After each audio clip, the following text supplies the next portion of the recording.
Hello everyone, welcome to my nursing education channel Nursing Mind, and this is our third part that for the AIMS NORCET 2022 question paper. इसके अंदर हम discuss करेंगे 21 to 30 question जितने भी आएंगे उनको हम डिस्कस करेंगे। So let's start. So the first question is the obstetrical assessment of the reveals. Number 1, this is her third pregnancy. Number 2, her first child was delivered at 38 weeks. Number 3, her second child was delivered at 34 weeks. Calculate the GDPL score. तो यहाँ पे हमने क्या करना है, calculate GDPL score calculate करना है। Basically GDPL score क्या होता है? G means gravida, gravida means number of pregnancy, मतलब मदर कितनी बार प्रेग्नेंट हुई है। T means number of full term infant, P means para means number of pre term infant, A means abortion. ठीक है, मतलब मदर की अगर एबॉर्शन की हिस्ट्री होगी तो यहाँ पे आएगी। L means living, number of living children, मतलब कितने मदर ने लाइव बर्थ डिलीवर किए हैं। सो यहाँ पे सिनेरियो में अगर हम देखेंगे, सो this is her third pregnancy, तो मदर की थर्ड प्रेगनेंसी, तो ग्रेविडा भी मैंने बताया था it is a number of pregnancy, तो जी कितना आ जाएगा? जी आ जाएगा 3। ठीक है। T means full term baby, तो her first child was deliver at 38 weeks. ठीक है, जो मदर का पहला चाइल्ड था that was delivered on 38 after 38 weeks, and her second child was delivered at 34 weeks. ठीक है, तो फुल टर्म बेबी अगर 37 वीक्स या इससे ऊपर के वीक्स का बेबी होता है तो उसको हम कंसीडर करते हैं फुल टर्म बेबी में। अगर 37 वीक्स बेबी होगा तो उसको हम कंसीडर करेंगे प्री टर्म। तो एक बेबी का हो गया टर्म, तो टर्म में आ जाएगा एक। Para means number of pre term baby, तो प्री टर्म बेबी भी कितना? एक, दैट इज 34 वीक्स में जो डिलीवर हुआ था, तो ये भी 1। ए मीन्स अबॉर्शन, तो there is no history of abortion, तो यहाँ पे आ जाएगा 0। L means living, number of living children, मतलब कितने अभी लाइव वर्थ हैं या लाइव चिल्ड्रन है, तो यहाँ पे आ जाएगा 2। ठीक है, तो यहाँ पे हमें ऑप्शंस दे रखी हैं, तो हमारी ऑप्शन करेक्ट होगी B, others are incorrect.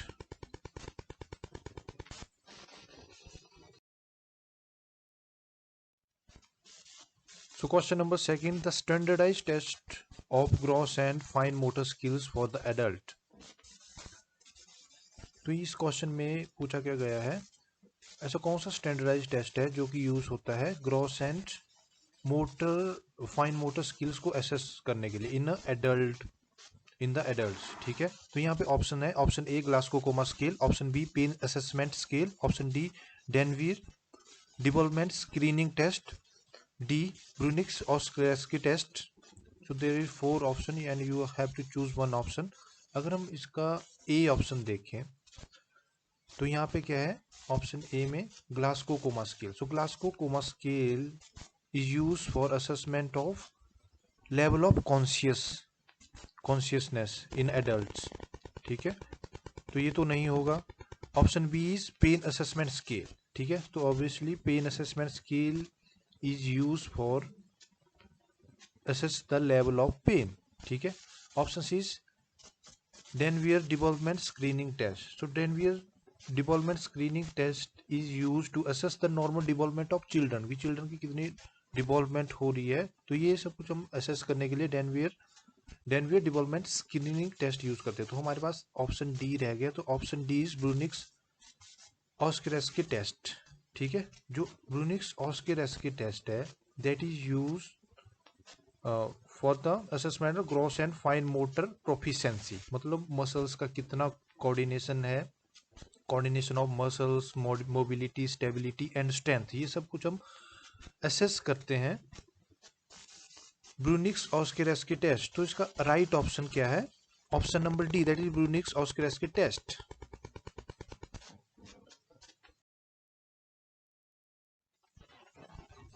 Next question is infiltration, cool and elevation portion at fluid state.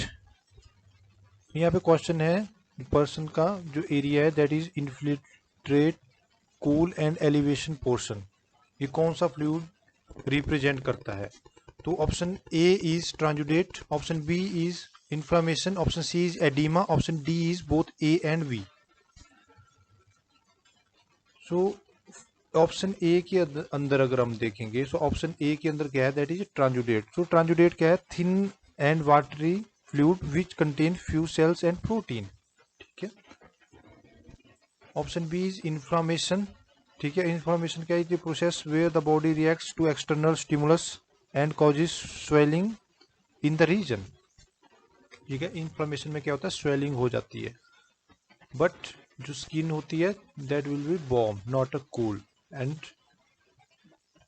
Option number C, edema. तो एडिमा के अंदर क्या होता है? एडिमा ये swelling cause by excess fluid trapped in the body tissues.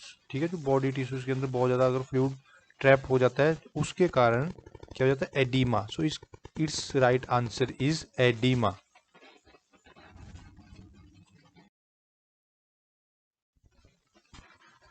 So the next question is, the nurse is taking care of the patient with a fluid electrolyte imbalance. She noticed that there is a redness around the IV cannula. After touching, she found out that there is a tenderness and IV flow is also decreased. What is the correct interpretation of the following condition and the action?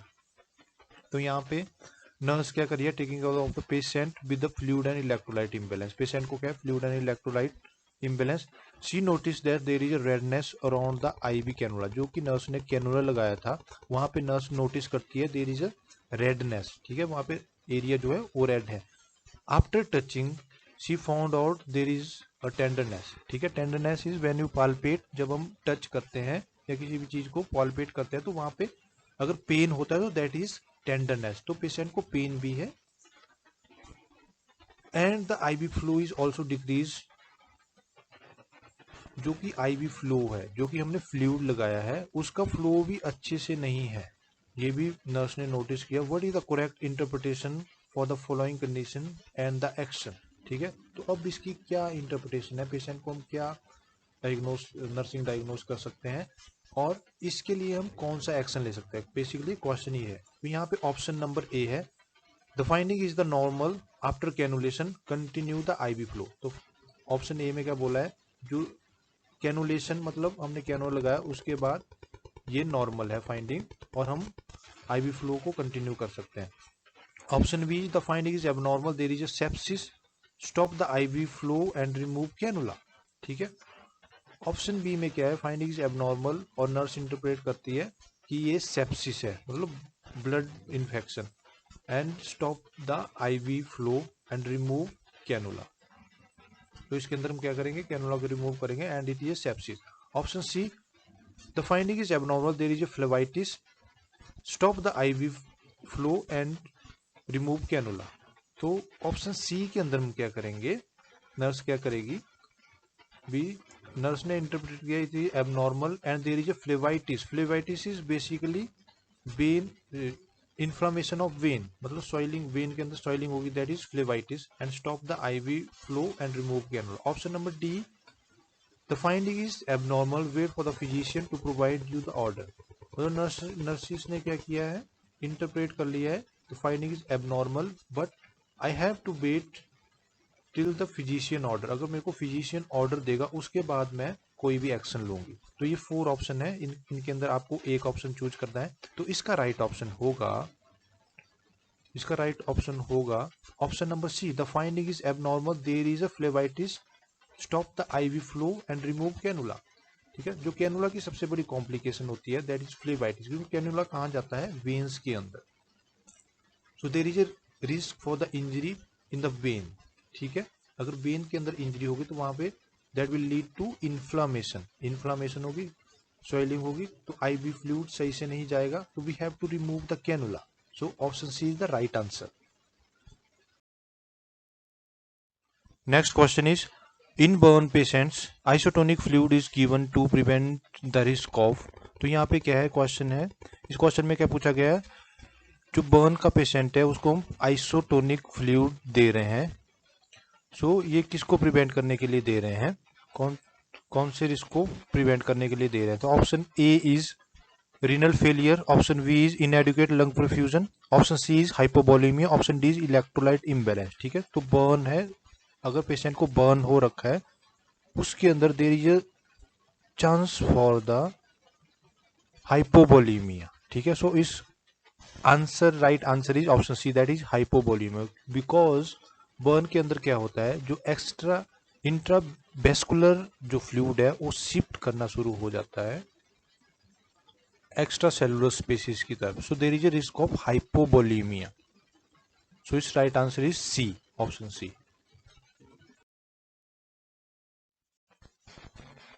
So the next question is all are true about febrile seizure in children accept.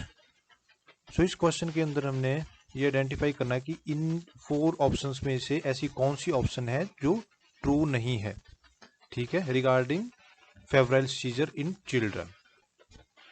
Option A, administration PCM as a part of management of febrile seizure. Option B, risk of injury. Option C, cerebral hypoxia is evident. Option D, young age is not a major risk factor. ठीक है, तो यहाँ पे 4 option आपको दे रखी हैं। Option A में क्या है, administration of PCM as a part of management of febrile seizure. तो सीजर जो अराइज हो रहा है that is due to fever. ठीक है, तो यहाँ पे PCM तो मैनेजमेंट का पार्ट रहेगा। ऑप्शन बी के अंदर, option B is risk of injury. So patient को रिस्क ऑफ इंजरी के भी चांसेस है ड्यू टू सीजर। ठीक है, there is a risk of tongue bite, risk of fall. Option C अगर हम देखें, so cerebral hypoxia is evident. ठीक है, सो अगर हाई ग्रेड फीवर पेशेंट को होता है या चिल्ड्रन को होता है तो उसके अंदर हाइपोक्सिया, सेरिब्रल हाइपोक्सिया भी होता है। Hypoxia is basically lack of oxygen at tissue level, and cerebral hypoxia क्या होगा, lack of oxygen at brain tissue level. ठीक है, ब्रेन के अंदर मतलब ऑक्सीजन की कमी हो रही है टिश्यू लेवल पे, तो ये भी होता है। Next is option D, that is young age is not a major risk factor. So that is wrong statement.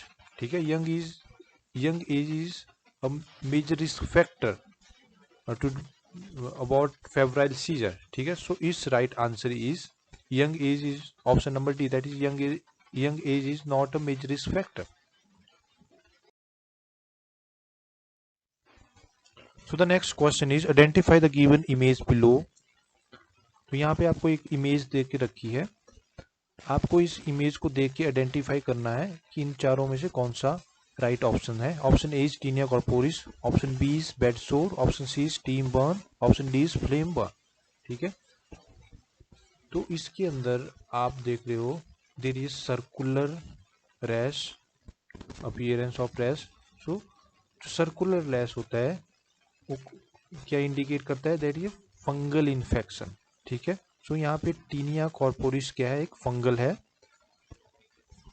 So it is due to the tinea corporis. Bed sore क्या होता है, it is bed sore occur due to prolonged immobilization of the patient. ठीक है, जब patient बहुत time तक walk नहीं कर पाता, बेड रिडन पेशेंट है, उनके अंदर होता है, but it's not circular in motion. And tinea corporis fungal infection जो होता है वो ईची, ठीक है, रैश लाइक होता है and circular, and you also can see there is a pus filled in this rash. So this is a sign of infection. So this is a fungal infection, and its right option is option number A, that is Tinea corporis. So the next question is, a patient on assessment has found to have hypokalemia. Nurse is assigned to administer the which of the following intervention is not done. ठीक है, तो यहाँ पे patient है जिसको क्या है, hypokalaemia. ठीक है, पेशेंट को हाइपोकैलीमिया है, तो nurse is assign to administer the which of the following intervention is not done. ऐसी कौन सी इंटरवेंशन है जो कि यहाँ पे ऑप्शंस दी गई हैं जो कि नहीं होनी चाहिए। ठीक है, तो यहाँ पे intake output chart monitoring, B potassium IV solution should be administered only in well hydrated patients, option C first intravenous infusion, option D potassium infusion administration should be through a large high flow vein.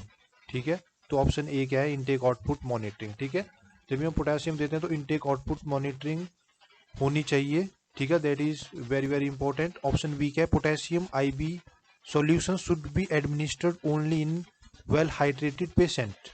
ठीक है, जो कि hydrated patient है उनके अंदर, मतलब जो कि आईबी हम पोटेशियम देते हैं पेशेंट्स को तो होना चाहिए, तो it is also right. C option क्या है, फास्ट इंट्रावेनस इन्फ्यूजन। ठीक है, तो ये जो सी ऑप्शन है दैट इज राइट ऑप्शन। मतलब फास्ट इंट्रावेनस इन्फ्यूजन हम पोटेशियम का नहीं दे सकते। अगर हमने पोटेशियम फास्ट आईवी इन्फ्यूजन दिया तो that will lead to the cardiac arrest, मतलब पेशेंट कार्डिक अरेस्ट में जा सकता है and patient it will lead to the death of the patient, patient की डायरेक्ट डेथ भी हो सकती है। So it's right answer is option C. ठीक है, that is fast intravenous infusion. Next question is the patient is fallen from the rooftop, spinal injury suspected, the emergency intervention in such cases includes. तो इस scenario में क्या है, patient roof top से fall हो गया है, नीचे गिर गया है एंड उसकी स्पाइनल इंजरी सस्पेक्ट की है, तो emergency intervention in such cases include, ऐसी कौन सी इंटरवेंशन है जो हमें इस इमरजेंसी कंडीशन में देनी चाहिए। So option A is jaw thrust, option B head tilt chin lift, option C both A and B, option D that is CPR. तो पेशेंट को स्पाइनल कॉर्ड इंजरी सस्पेक्टेड हुई है एंड स्पाइनल कॉर्ड इंजरी के अंदर हम कभी भी head tilt chin lift method apply नहीं करते, बिकॉज ये क्या करता है, स्पाइन को अनस्टेबल कर सकता है, so there is a more chance of injury. ठीक है, तो हम इसको नहीं करेंगे। ऑप्शन ए क्या है, जॉ थ्रस्ट। ठीक है, तो हम इसमें जॉ थ्रस्ट मेथड यूज करते हैं जो कि मोर स्टेबिलाइज प्रोसीजर है। So it's answer is jaw thrust.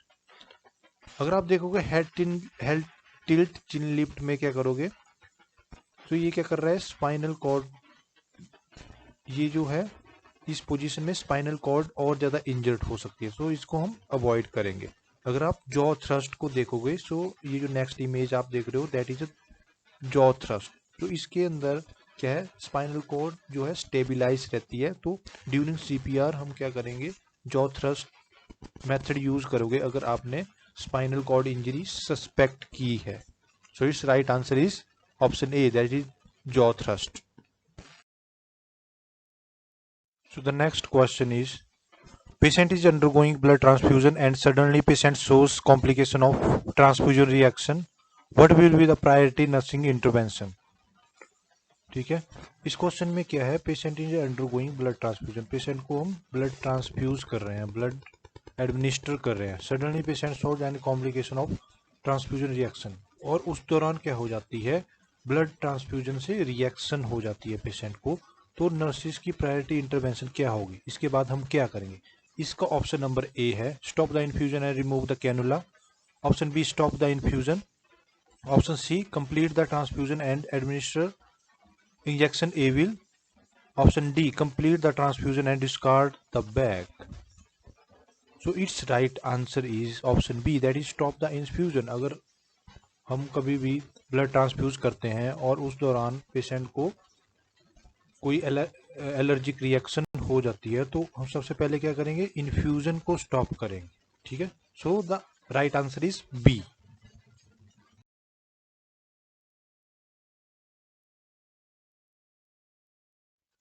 So thank you very much for your listening and your support. If you have any query or any suggestion, you can write in a comment section. So thanks once again.